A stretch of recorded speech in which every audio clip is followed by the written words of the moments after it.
우리가 어제 본 말씀에서 여호와 하나님은 큰 바벨론을 두려워하는 이스라엘 포로민들에게 여호와만이 참 신이심과 우상의 헛됨을 선언하셨습니다. 오늘 본문은 그 여호와께서 역사에 개입하셔서 당신의 뜻을 이루시고 여호와 외에 다른 신이 없다는 것을 보이실 것을 말씀합니다. 44장 21절에서 하나님은 이스라엘을 부르시며 이 일을 기억하라고 하십니다. 여기서 이 일은 문맥상 어제 본 말씀인 44장 9절부터 20절까지의 말씀, 우상의 헛됨과 무익함을 가리키는 것으로 볼 수 있습니다. 그리고 기억하다는 말은 깨달아, 마음에 간직하는 것을 의미합니다. 이스라엘은 우상의 헛됨과 허망함을 마음 깊이 깨달아야 합니다. 그리고 여호와께로 돌이켜야 합니다. 이스라엘은 여호와께서 당신의 영광을 위하여 빚어 만드신 종이기 때문입니다.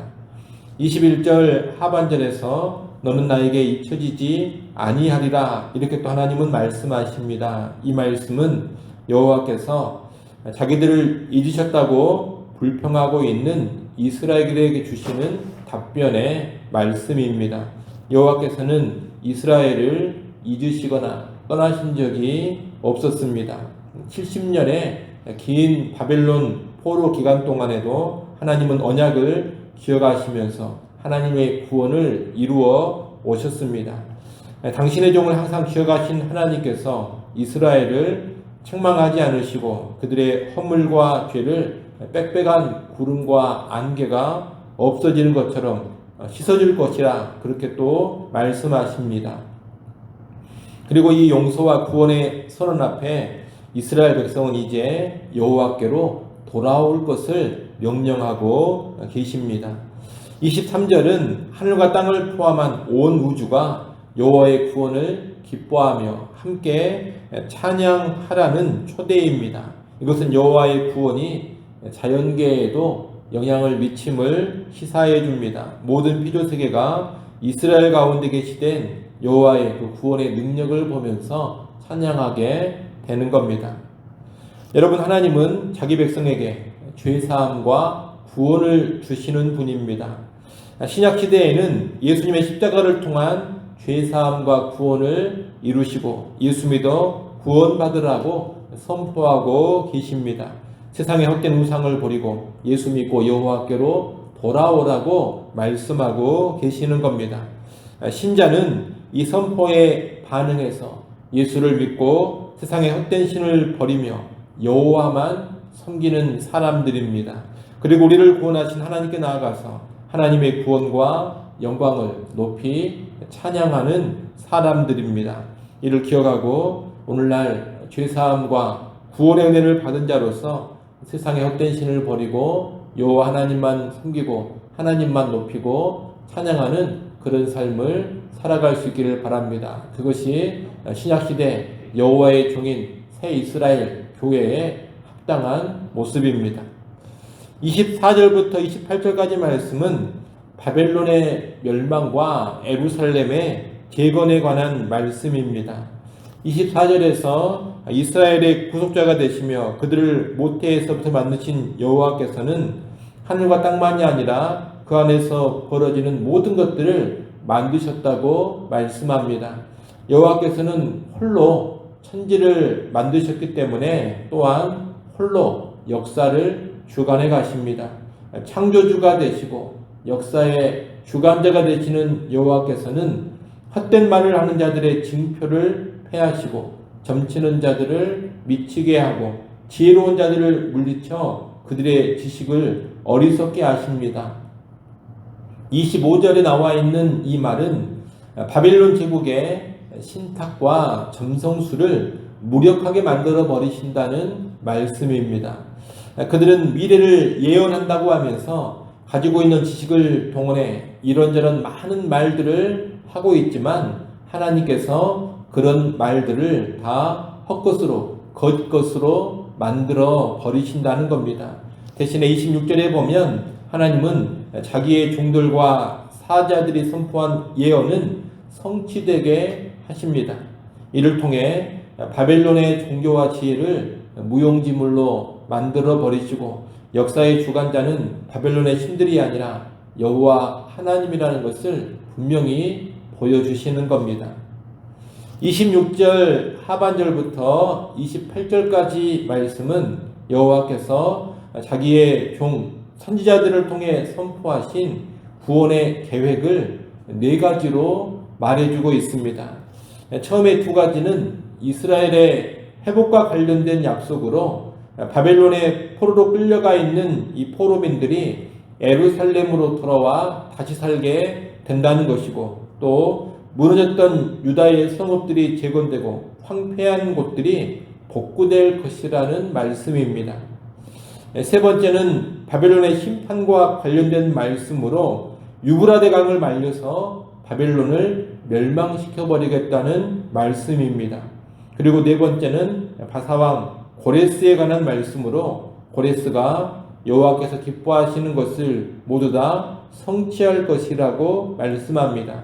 하나님은 바사왕 고레스를 세우시고 무너졌던 예루살렘과 성전을 다시 회복시키리라, 이런 내용을 말씀하고 계시는 겁니다. 특히 28절 말씀에 보면 하나님은 놀랍게도 당신의 약속을 성취할 고레스를 가리켜 내 목자다, 이렇게 칭하여 주십니다.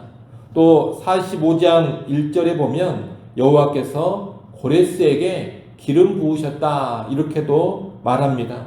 그리고 고레스는 그 기름 부음으로 여호와 하나님의 도움을 받아 민족을 정복하게 될 것이라고 말씀합니다. 이처럼 고레스를 내 목자, 기름 부음 받은 자라고 말씀하시는 것은 그가 다윗 왕의 비견되는 인물로 여호와께서 택하셨다라는 것을 알려줍니다. 바사왕 고레스의 등장은 철저히 여호와 하나님의 주권 아래에서 이루어지고 있는 일인 겁니다. 여호와께서는 고레스를 당신의 계획을 시행할 자로 부르시면서 승리를 확실하게 보장해 주십니다.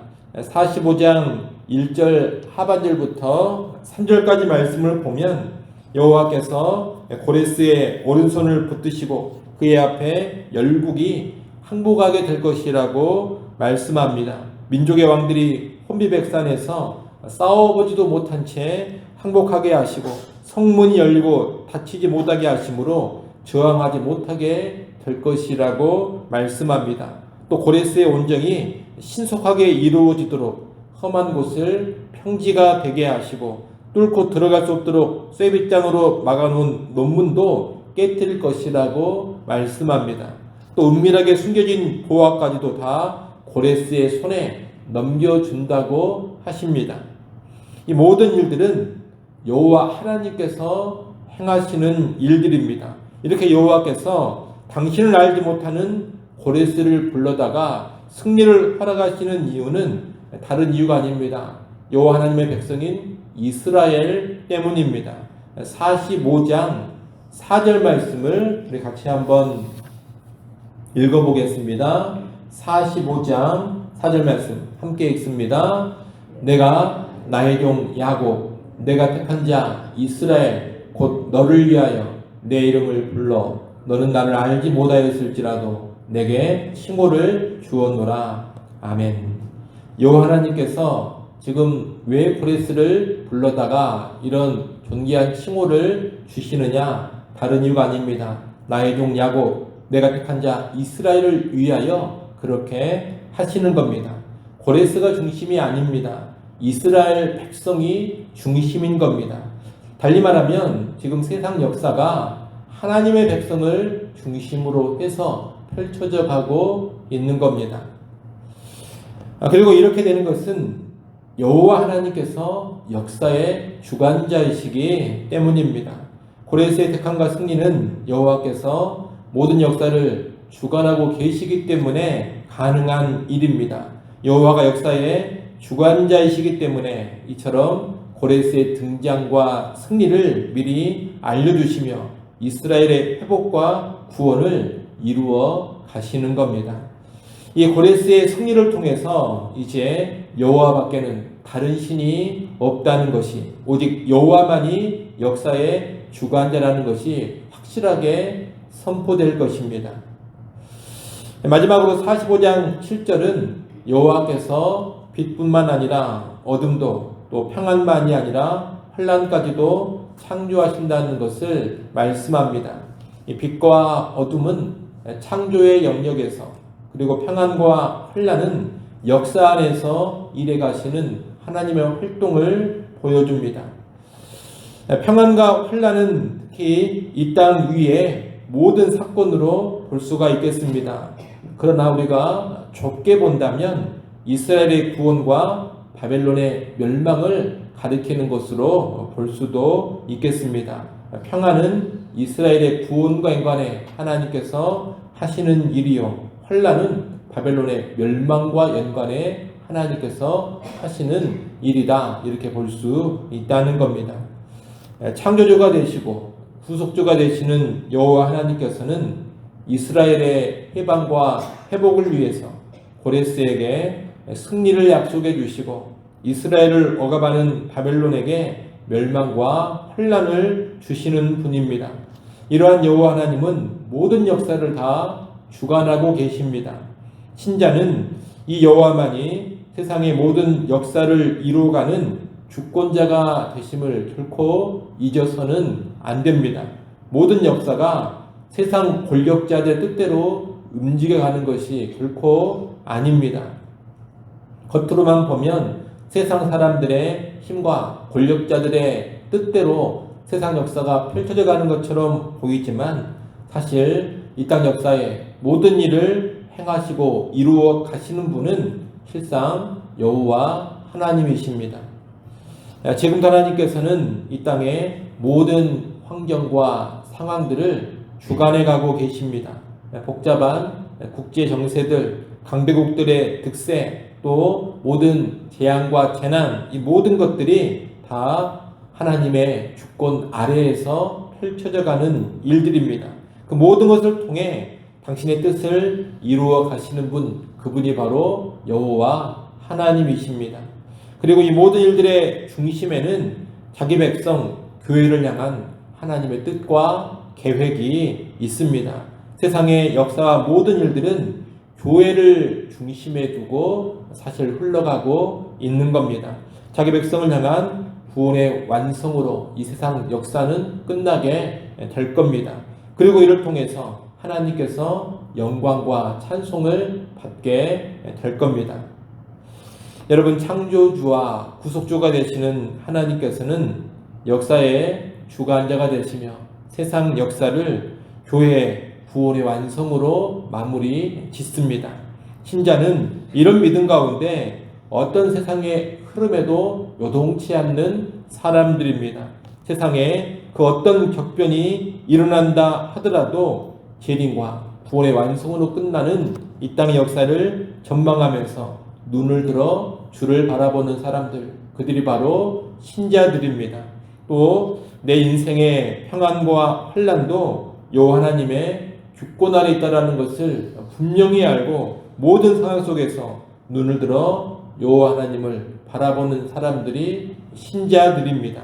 이를 기억하시고 우리의 창조주, 구속주가 되시고 모든 역사의 주관자가 되시는 그 하나님을 언제나 바라보고 의지하는 믿음의 사람들이 될 수 있기를 간절히 소원합니다. 기도합니다. 아버지 하나님, 온 땅 역사의 주관자가 여호와 하나님이라는 것을 분명히 알고 믿게 하여 주옵소서. 또한 내 개인 인생의 주관자도 여호와 하나님이라는 것을 분명히 믿게 하여 주옵소서. 그 믿음 가운데 이 세상에서 무슨 일이 벌어진다 하더라도 여호와 하나님 바라보게 하시고 내 인생 가운데 어떤 일이 펼쳐진다 하더라도 여호와 하나님을 바라보게 하여 주옵소서. 결국 세상의 모든 역사는 또 내 개인 인생의 역사는 구원의 완성으로 끝난다라는 것을 알게 하셔서 구원의 완성을 소망하며 하나님의 일하심을 늘 기대하고 바라보고 의지하는 주의 백성들 되게 하여 주옵소서. 아버지 하나님, 이 시간도 여호와 하나님 앞에 나와 엎드려 기도합니다. 모든 일에 주권자가 되시는 하나님이심을 다시 한번 기억하며 하나님 바라보는 시간 되게 하시고 우리의 모든 걱정과 근심과 염려도 주권자이신 하나님 앞에 다 내려놓고 하늘의 평안을 누리게 하시고 범사에 감사하는 심령 되게 하여 주옵소서. 하루의 처음을 주와 더불어 시작합니다. 오늘 하루도 온종일 주와 동행하는 한 날 되게 하여 주옵소서. 예수님의 이름으로 기도드리옵나이다. 아멘.